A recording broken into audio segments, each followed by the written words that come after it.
What's good, saints?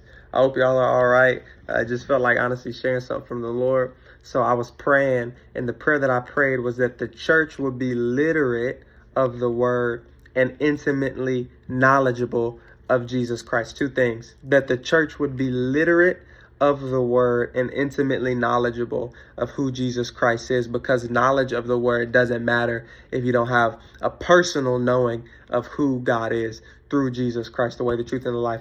So we need to be in alignment with God and not false words. So people will speak false words many times. In 1 Kings chapter 13, a prophet had a word from the Lord. Another prophet lied to him.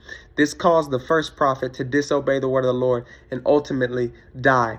So in Hosea chapter 4, verse 6, the word of the Lord says that my people perish for a lack of knowledge.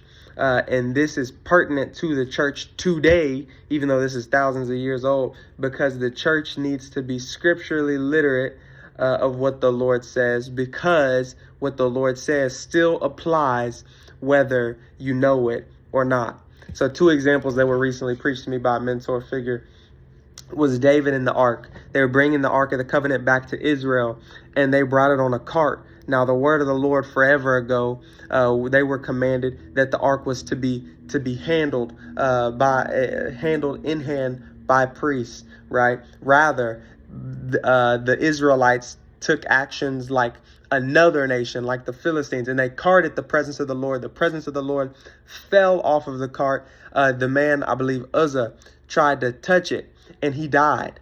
And David was frustrated, and he said, God, what the heck? But ultimately, that word that stood thousands of years prior still applied to that man, which cost him his life because of his ignorance. Secondly, Joshua and Jericho. Joshua and the men, the Israelites, they march around Jericho. Jericho falls down, and Joshua prophesies over Jericho, and he says that if anyone tries at the rebuilding of these walls and at the rebuilding of these gates, a man would lose his first son and his youngest son. Now, 500 years later, a man tries to rebuild, sees this great land, tries to rebuild it. And at the building of the walls and the gates, he loses his two sons because of it.